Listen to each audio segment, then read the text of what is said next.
She stood there, barefoot in the biting snow, just 19, and already discarded like a forgotten secret no one ever bothered to protect.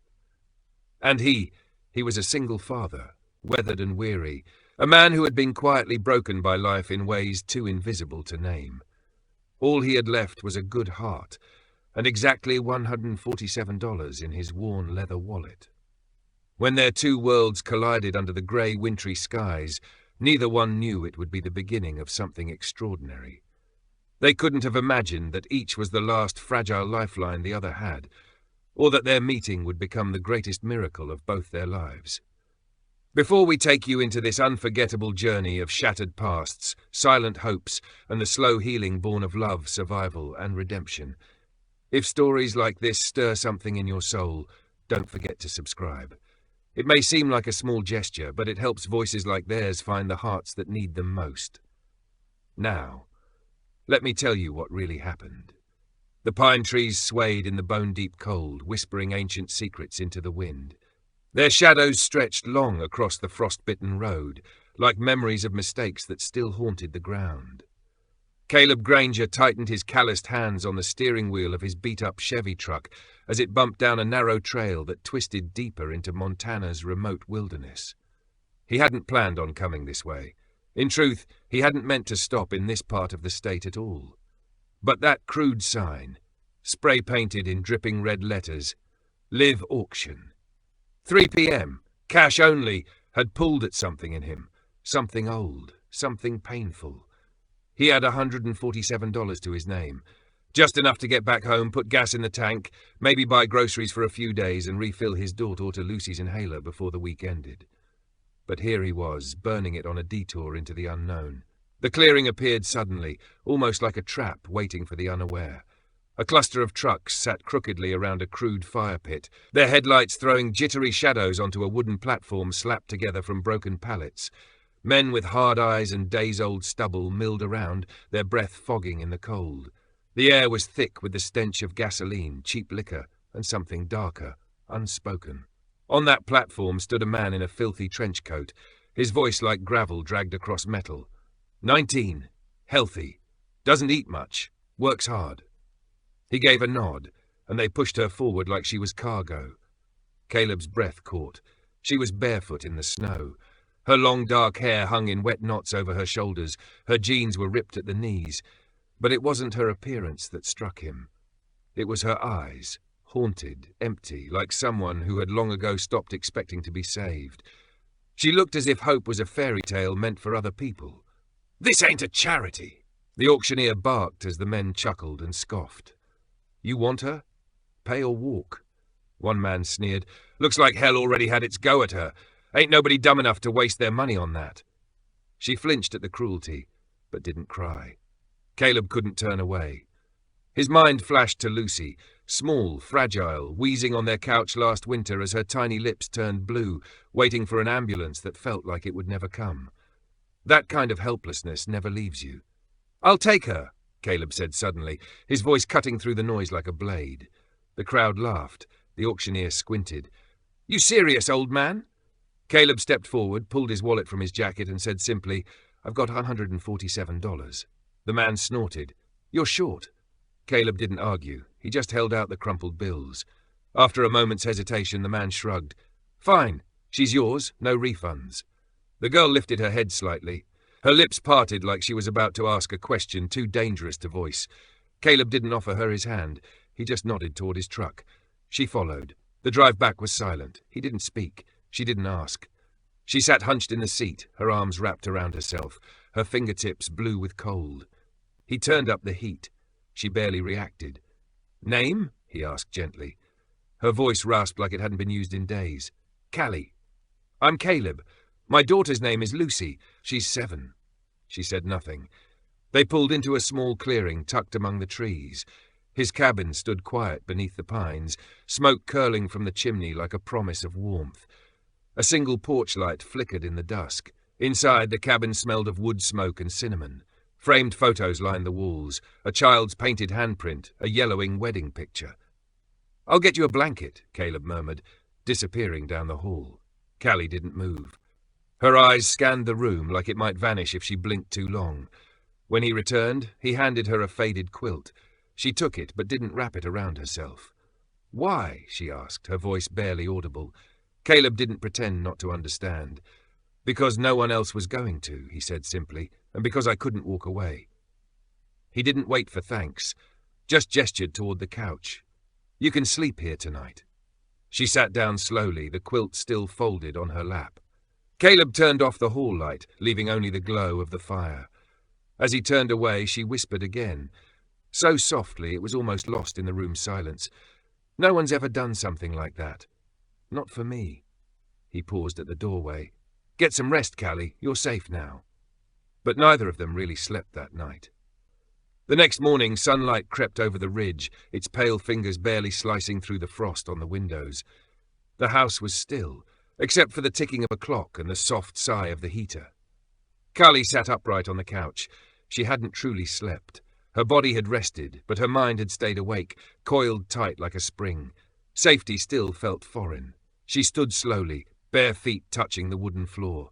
She had no bags, no spare clothes, just what she wore in the snow and the dull ache in her ribs from a time she didn't speak of. A sound from the hallway. Caleb appeared, hair tousled, flannel shirt loose. "You didn't sleep," he said quietly. Callie shook her head. He didn't press. "Coffee?" She hesitated, then nodded. In the kitchen he moved with quiet ease, boiling water, scooping grounds. Not a word wasted. "I've got oatmeal too," he said. "You don't have to," she replied. He made it anyway. Callie wrapped the quilt around her and stood watching the table, chipped, worn, real, a life someone had built with effort. A photo on the fridge caught her eye, a curly-haired girl holding a jar of fireflies. "Lucy?" she asked. "Yeah," he smiled faintly. "Last summer. She thought she could train them like pets." Callie almost smiled. "Is she at school?" "Yeah, bus comes at 7. She wanted to meet you, but I told her to give you time. She's curious, smart." Callie didn't reply. "You don't owe me anything," he said suddenly. She tensed. "I know what it might look like, but I didn't bring you here for any reason except one. You needed help." "You don't even know me," she said, her voice sharp. "No," he agreed, "but I know what it looks like when someone's hurting." Silence passed between them, heavy and delicate. And then Callie sat, not tense, not poised to run, just sat. Later, the cabin fell into a quiet rhythm. She swept the floor, fed Boomer, the old golden retriever, who immediately adored her. She found an old sweatshirt that smelled like vanilla and wood smoke in a giveaway bin. When the school bus pulled up, she stiffened. Then the front door burst open. Lucy ran in, all energy and innocence. "Hi," she said brightly. "I'm Lucy. Are you going to stay with us?" "I don't know," Callie answered. Lucy smiled. "Do you like peanut butter? 'Cause I got some. Then we can be friends." Just like that. That night, Callie stood by the window, watching snow fall quietly. "Your neighbours?" she said at last. "Are they going to have a problem?" Caleb, fixing a hinge, looked up. "Probably." "They think you bought me," she said flatly. "I did," he replied. She turned sharply. "But not like they think. I bought your freedom. You don't owe me anything. Your past, your trust, none of it. Just time, that's all." Her voice was quiet. "I don't have anything left to give." He crossed the room and handed her the mended hinge.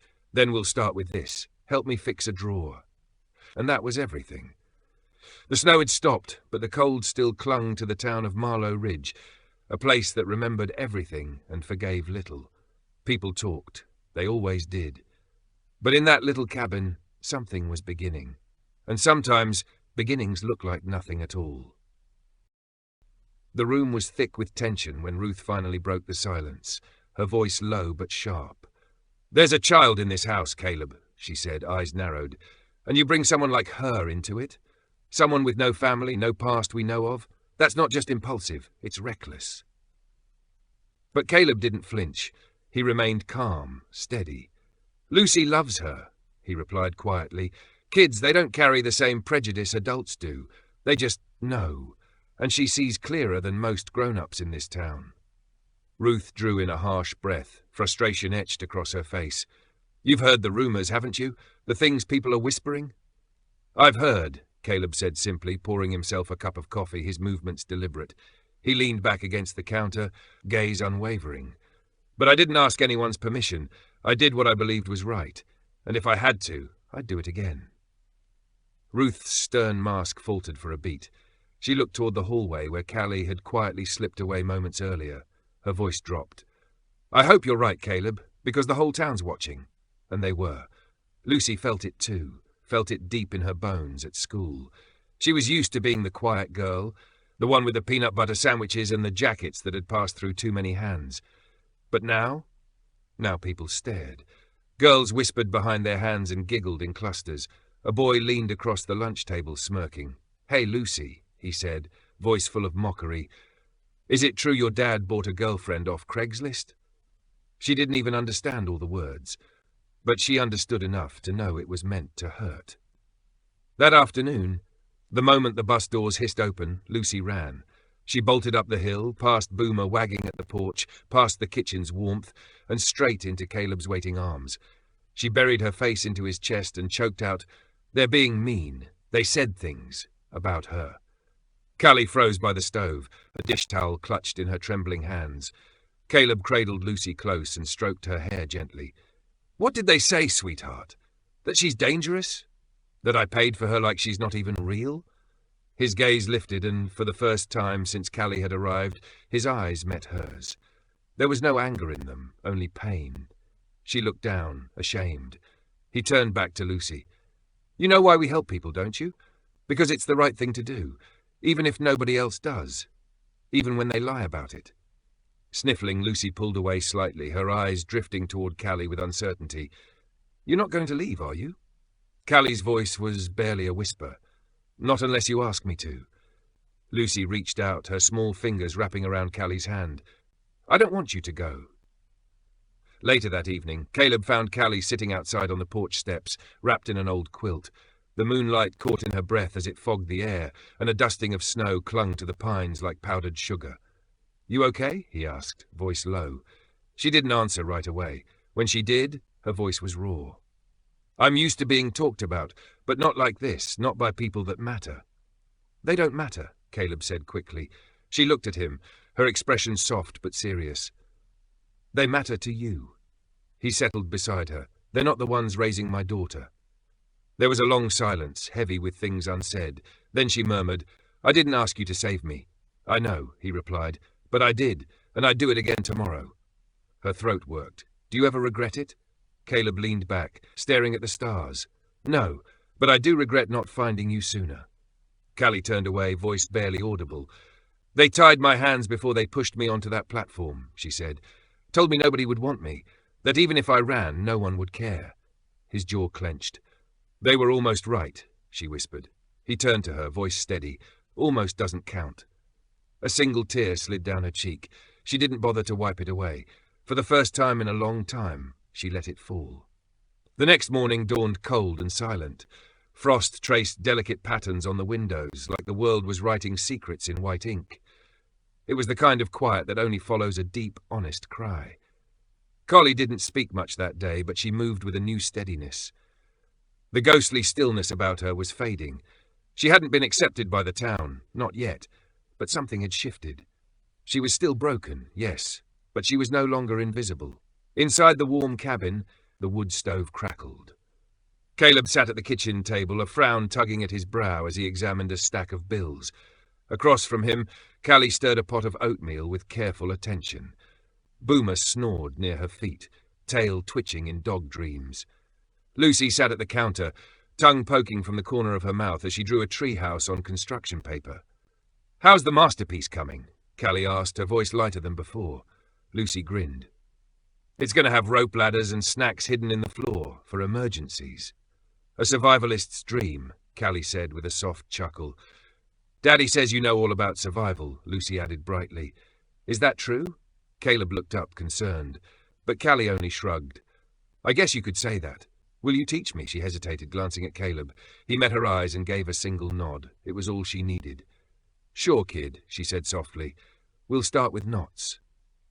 That afternoon, bundled in coats, Callie led Lucy to the old shed behind the cabin.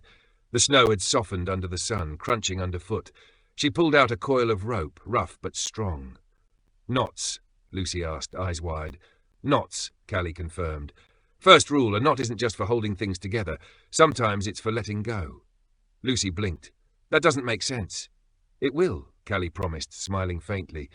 They sat on a log, legs swinging in rhythm. Callie taught her the square knot, the bowline, the slip knot. Lucy fumbled, then giggled when Callie used her bootlaces as practice rope. "You're good at this," Lucy said suddenly. Callie blinked. "At tying knots?" "No, at being nice." It was such a simple thing, but it hit Callie like a thunderclap. Kindness was a muscle she hadn't used in years, one she feared had withered. But here it was, a child's innocent verdict, handed to her without condition. "Thanks," Callie whispered. "You're not so bad yourself." That evening, Caleb watched from the porch as Callie and Lucy roasted marshmallows at the fire pit.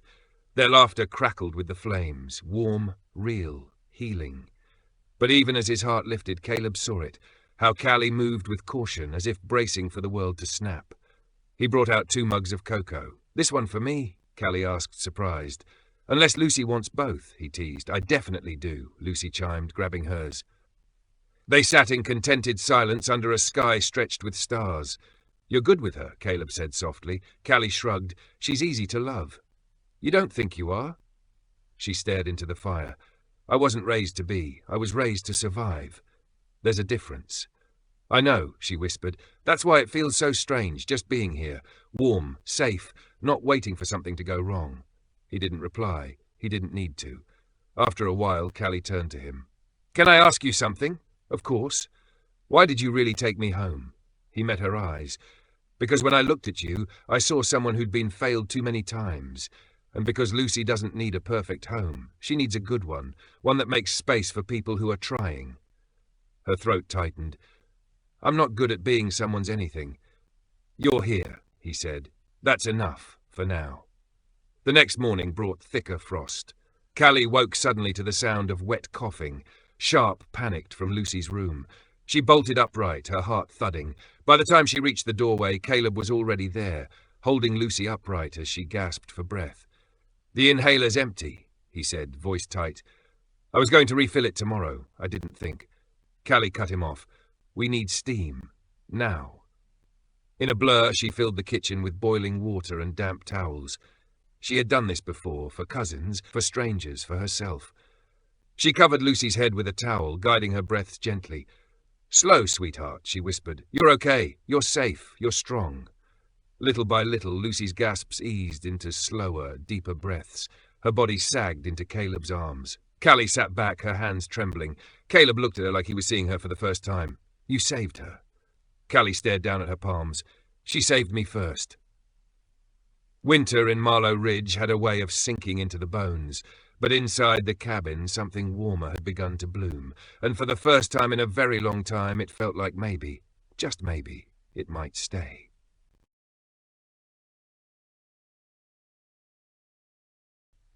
After Lucy came into the world, all she wanted was a life of peace, a quiet place where the nights were filled with stars and the days moved slow. Chickens. A garden, she used to say with a soft smile, as though that tiny dream was more than enough. The city's too loud and it never has enough stars. Callie didn't respond. She simply let the silence stretch out between them like a bridge she wasn't ready to cross. Caleb's voice broke it, low and steady, too even to be fresh, too full to be healed. "She passed 5 years ago," he said, each word like a pebble dropped into deep water. "Car crash, ice storm. I wasn't with her." There was no sharpness in his pain anymore, just that old ache, familiar, weathered. Like a scar that no longer bled but still remembered the wound. "I'm sorry," Callie whispered, meaning every syllable. Caleb looked at her, eyes not sad but gentle. "She would have liked you." That caught Callie off guard. She blinked, unsure how to respond. "Why?" He gave a soft smile, more memory than amusement. "Lucy had this gift. She could spot the kind of people who'd been through hell and kept walking anyway. You carry that look." Callie felt the weight of those words settle in her chest, and for once she had no reply. So she said nothing. After a long moment, Caleb reached into his coat and pulled out a folded letter. She took it with trembling fingers, opened it carefully, read the words full of things that needed to be said, and then did something she hadn't planned, something unexpected. She tore the letter in half, then into quarters, then into shreds so fine the ink disappeared altogether. "I'm not leaving," she said, her voice firm and clear. "I didn't ask you to," Caleb replied gently. I just needed to hear you say it. For you. That night, with darkness pressing against the windows and quiet humming through the cabin, Callie lay on the couch and thought of roots. Roots didn't beg the earth for permission to grow. They didn't wait for sunshine or approval. They simply reached downward, inward, stubbornly, no matter what was above the surface. She wasn't sure yet if she could truly stay, but for the first time in a long time, she was beginning to hope. And that was new. Snow began to fall, quiet at first, just a whisper of white drifting from the sky like a secret shared too late. Almost delicate, almost beautiful. Carly stood at the window, warm tea cupped in her hands, watching the flakes swirl like feathers on the porch steps. She had grown up fearing winter. Cold had always meant danger, hunger, bruises, silence that pressed against her skin until it cracked. But here, in this cabin, on this porch, things felt different. Not perfect, but different. Inside, Lucy sat cross-legged on the living room rug, busy building a castle out of old soup cans and worn-out shoeboxes. Caleb had left before sunrise to help clear a snow-blocked road out near Miller's Creek, bundled in layers and carrying a thermos of bitter black coffee. The radio muttered in the background. Nothing urgent at first. A winter advisory. Conditions worsening faster than expected. By mid-morning, the outside world had vanished. Trees turned to ghosts. Roads disappeared. The snow no longer whispered, it roared. Callie turned up the heat and stuffed blankets beneath the window frames. Lucy didn't complain about missing school. Instead, she curled up and read books aloud in her soft, steady voice. The air inside the cabin was warm, but unease slithered beneath Callie's skin. Fear, cold and coiled, bloomed in her chest.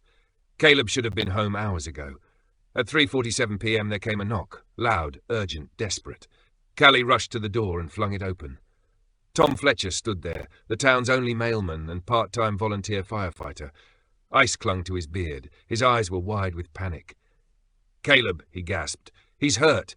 Trapped under a fallen tree. I found him near the creek. We can't get a truck through." Callie's mind snapped into sharp focus. Where exactly? Down past the old hunting trail, just beyond Carter's Bluff. "Can you take Lucy?" Tom blinked. "What? I'm going." "You can't." "I have to." She turned to Lucy, who had gone pale. Callie knelt in front of her, cupping her small hands in her own. "You're safe, okay? Boomer will stay with you. Listen to Mr. Fletcher. Don't open the door for anyone but me." Lucy's eyes filled with tears. "Will Daddy be okay?" Callie's throat tightened. "Yes, because I'm going to bring him home." The storm didn't care that she couldn't see. It didn't care about warmth or blood or breath.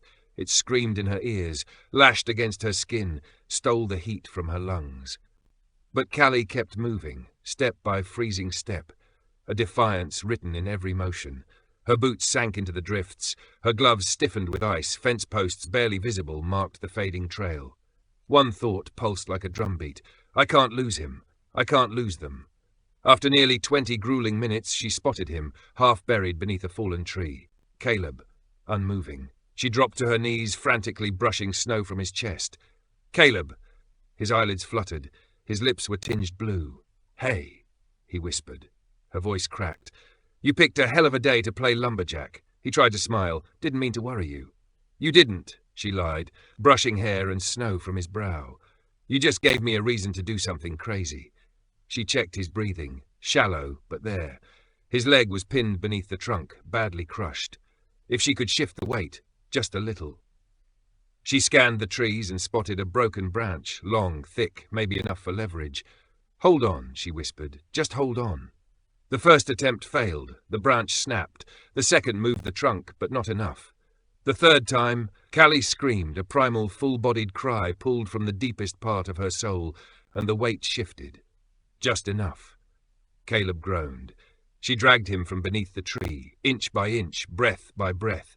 Her muscles screamed, her lungs burned, her cheeks stung with cold. But she kept going until they were under a thick pine canopy. There she wrapped him in the emergency blanket tied around her waist. Then she lay beside him, arms around his trembling body, whispering over and over, "You're okay, you're safe, I've got you now." 2 hours later they were found, half frozen but alive. Tom returned with a snowmobile, Lucy in tow, along with a sheriff's deputy. A neighbor had found Caleb's thermos and called it in. At the clinic, while the nurses worked to stabilize Caleb's leg, the sheriff sat beside Callie. You did something most people wouldn't have, he said quietly. That storm could have taken you both. Callie, exhausted, nodded. The sheriff studied her. You ever done rescue work before? She shook her head. Just survival. He paused, then said, Well, looks like that saved 2 lives today. Callie looked through the glass at Caleb's still form on the hospital bed. His hand rested loosely on his chest. Maybe, she whispered, it's time I stopped just surviving and started living. By the next morning, everyone in Marlow Ridge had heard the story. Caleb Granger pinned beneath a tree during a blizzard. The woman he had taken in, marching out into a whiteout to bring him home. People couldn't ignore it. Couldn't dismiss her now. Not that it stopped the whispers. At Sally's diner, mugs of coffee were nursed over murmured voices. They say she used a stick, lifted the tree on her own. Still don't know if she belongs here. Maybe not. But she saved him. And the girl. Can't say she didn't. And slowly, like frost melting from glass, the town reconsidered. Callie didn't care. She only cared about the slow, steady rise and fall of Caleb's chest beneath the hospital sheets. Lucy sat curled up across from her, clutching Boomer's leash like a lifeline. You okay, kid? Callie asked. Lucy nodded. I prayed. Callie blinked back tears. I think someone listened. Was it hard? Lucy asked. Getting him out? Callie gave a tired smile. Hardest thing I've ever done. But you did it, Lucy said quietly, because no one else would have. That's what scared me. Callie looked at her, heart breaking and mending all at once. Then she leaned in and kissed her forehead. When Caleb woke, groggy and hoarse, the first word out of his mouth was her name. Callie. She rose and took his hand. Hey, you scared me. You're not easy to scare, he rasped. Well, she smiled faintly, you've got your moments. You saved me. She didn't respond. Look at me, he said. She did. You saved me. I didn't think. I knew you'd do the same. I would, he nodded. Always. The silence that followed wasn't empty. It was full of truth, of things still unspoken. 2 days later, Caleb was released. Callie wheeled him up the porch, Lucy skipping beside them, talking about soup and movies and making Daddy stay in bed for 100 years. That night, there was a knock at the door. Ruth Delaney stood there, eyes red, hands holding a casserole dish. Chicken and rice, she said. Figured you could use something warm. Callie blinked. Thank you. Ruth hesitated. And Callie, I owe you an apology. I judged you. I listened to the town instead of the truth. But I saw what you did. I see you now, and I'm sorry. Callie's voice was soft. Thank you, Miss Delaney. You call me Ruth now. By the end of the week, casseroles and notes lined the porch. Lucy came home with drawings. One showed Callie in a red cape, dragging Caleb through snow like a superhero. Callie laughed. Then she cried. Not because it was funny, but because, for the first time, someone saw her as a hero. On Sunday, Caleb insisted on going to church. Callie hesitated. They'll stare. Let them, he replied. You earned it. As he hobbled in with Callie on one side and Lucy on the other, the congregation turned and stood. Not everyone, but enough, a line of quiet respect. Callie's grip tightened on Caleb's arm. He smiled down at her. Guess the town sees you now. That night, as the fire crackled and bedtime came, Lucy climbed into Callie's lap beneath a quilt. Can I ask you something? She whispered. Of course. Can I call you something? What? Mine. Callie didn't answer right away. She just held her tighter, but the answer was yes. Always yes. Caleb appeared in the doorway, quiet but firm.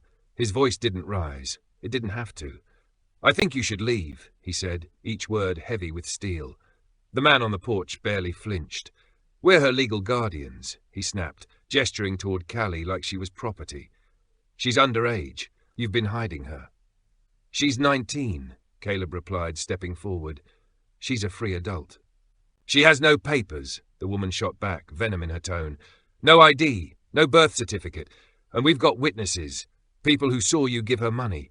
That's trafficking, friend, and if you don't want this to get ugly, you'll do as we say. Callie's feet were rooted to the porch, her breath shallow.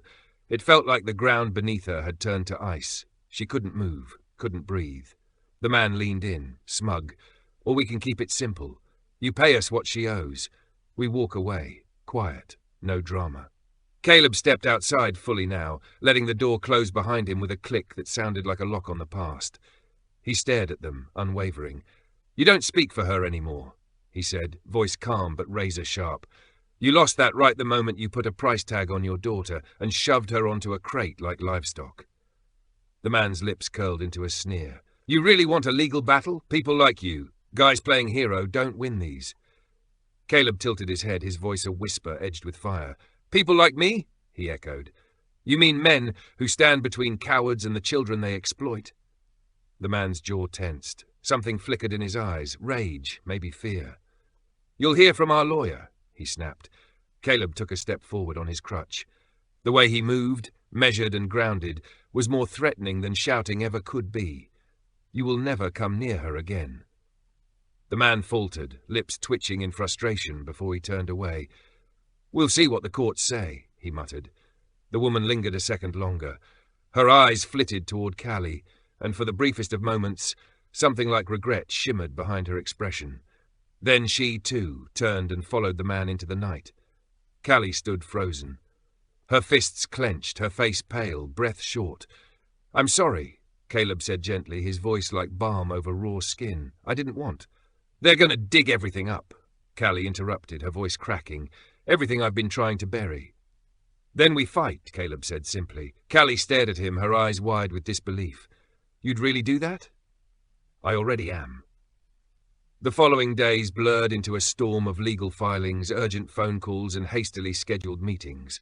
Caleb called in a favor from Grace Lell, an experienced family attorney in Bozeman, a woman who once owed him her life after he pulled her from a forest fire. She arrived with mud still crusted on her boots, her tone all business. "No birth certificate?" she asked. Callie shook her head. "Nothing was ever filed. I don't even know what year I was born for real.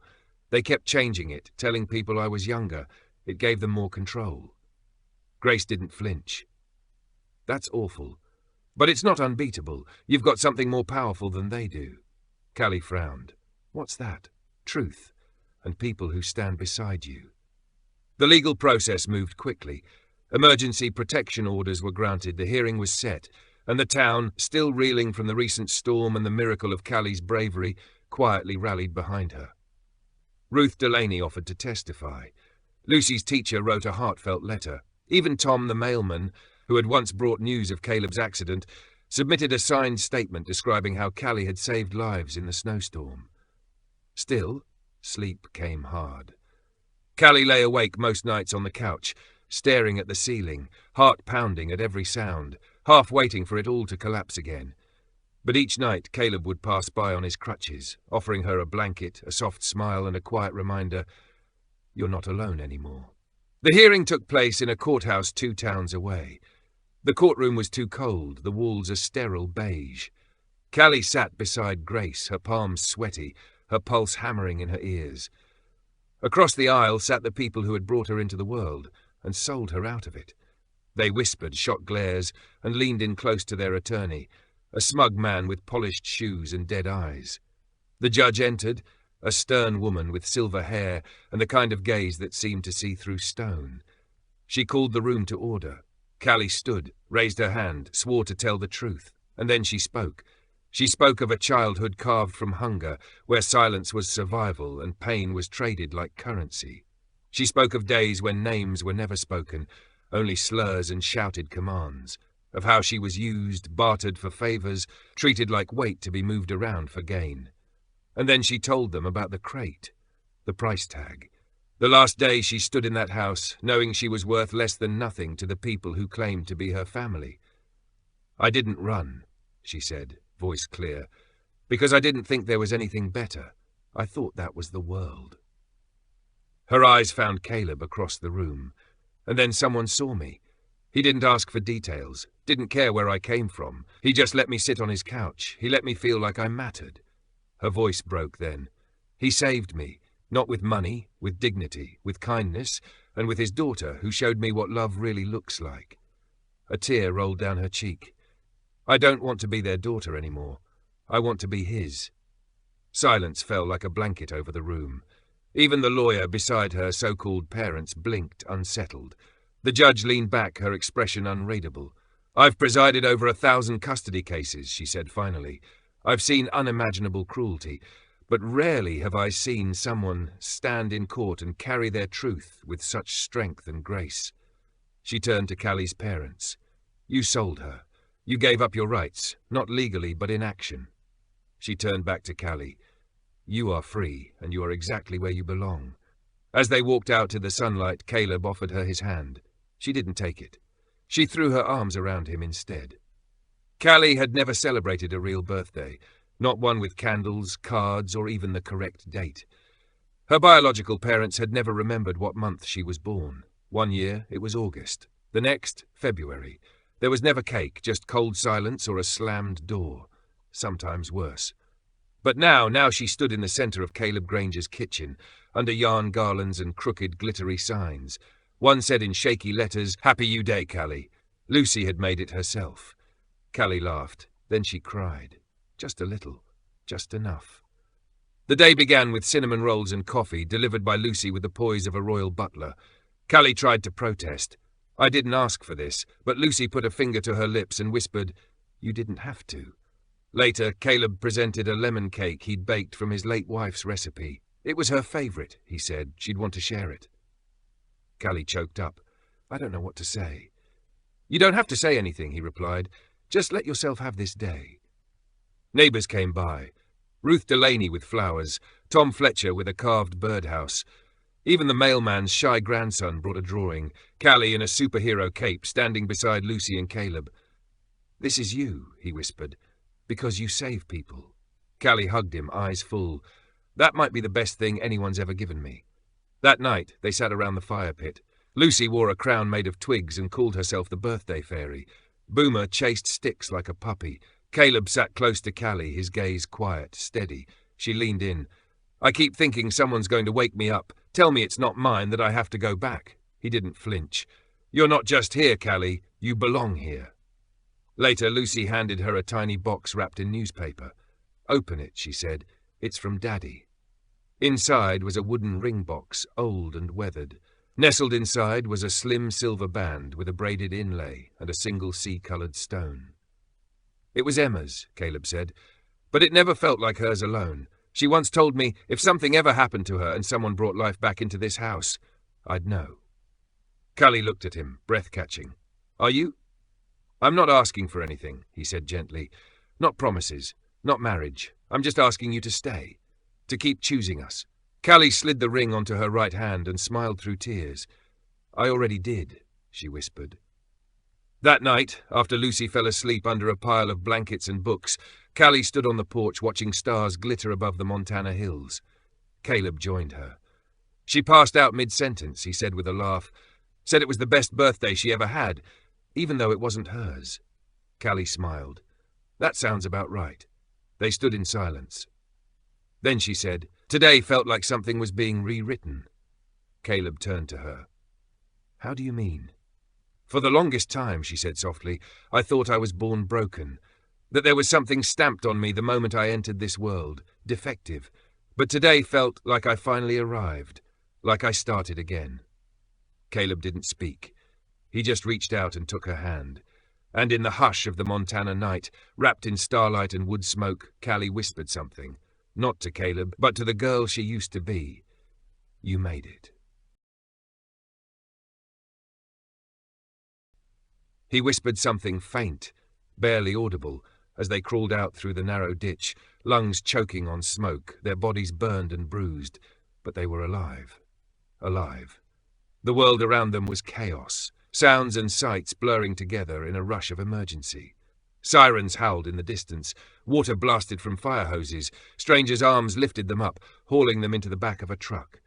Somewhere a church bell tolled 12 times midnight, as the last flickers of flame surrendered to the cold night air. By dawn, the fire had finally been subdued.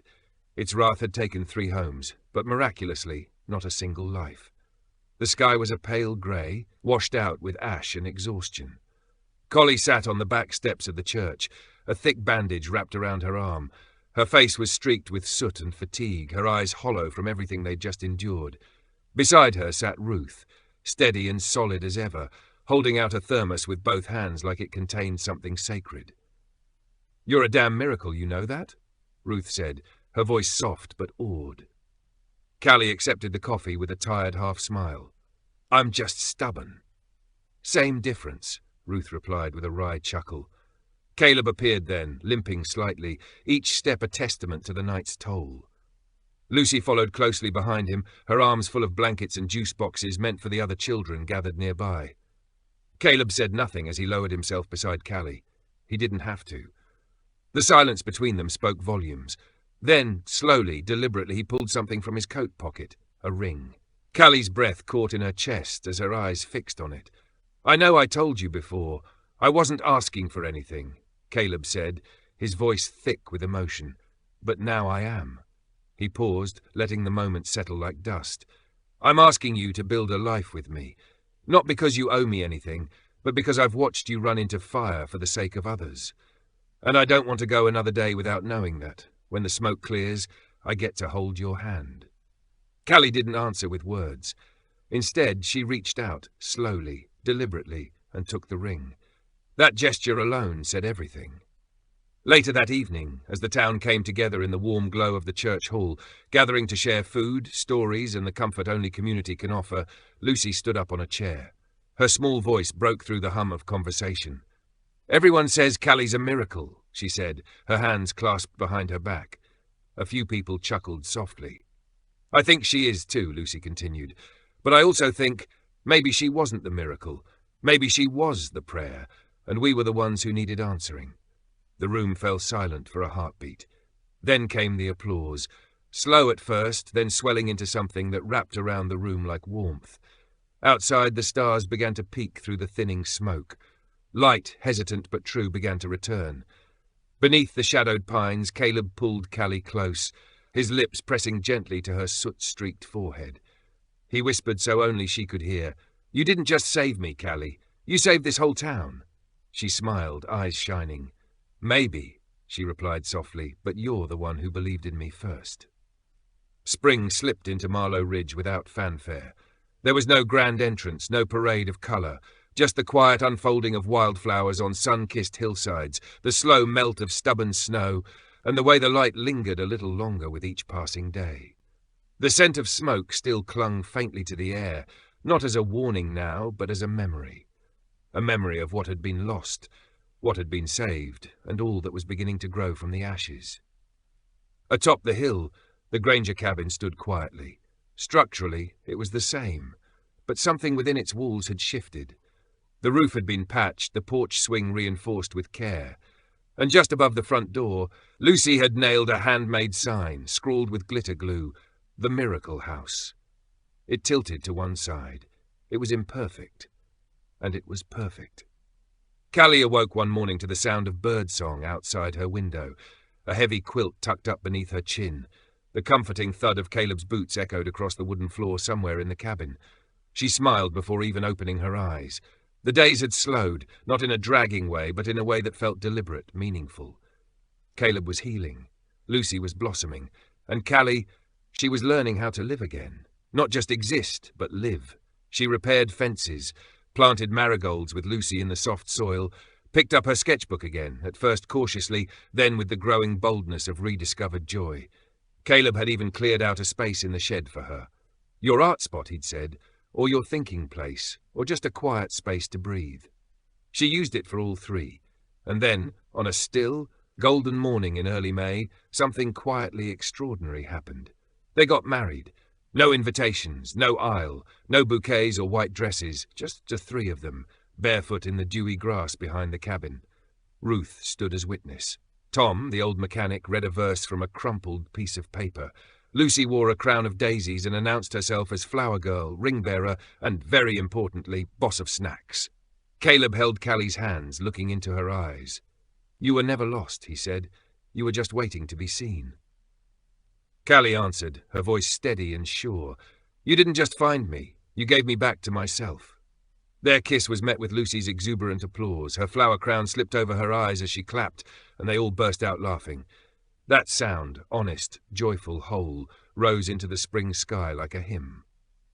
That evening, as the sun dipped behind the ridge, the little family gathered around the fire pit outside the cabin. Lucy was toasting marshmallows with the seriousness of a scientist. Caleb leaned back in his chair, his arm draped over Callie's shoulders. She watched the flames, one hand absent-mindedly tracing the smooth edge of her wedding band. "You know," she murmured. "If someone had told me a year ago that I'd be here, like this, I don't think I would have believed them." Caleb smiled, eyes reflecting the firelight. "I don't think you needed to believe it. You just needed someone who did." Callie turned to look at him, her gaze soft and full. "I never knew home could be this quiet," she whispered. "This safe."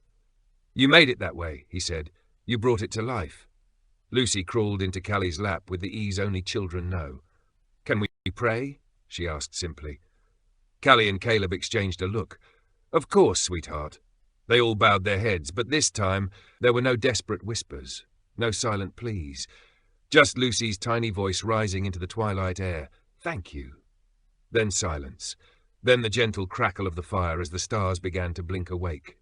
Callie sat still, her hand resting gently on Lucy's back. Her daughter. Yes, her daughter. She thought about the years she had spent trying to disappear, into floorboards, into shadows, into silence. She remembered every place that never felt like hers. Every night that felt endless. And now, this. Not a castle, not a mansion, but a cabin with a porch swing, a fire pit, and a light that never went out. She was not invisible anymore, not broken, not afraid. She was a wife, a mother, a miracle in motion. That night, before going to bed, Callie stepped onto the porch one last time. The wind was soft, the hills were quiet. The world itself felt like it was holding its breath, honoring how far she had come. And into that stillness, she whispered, not a wish, not a prayer, just a truth. I am home.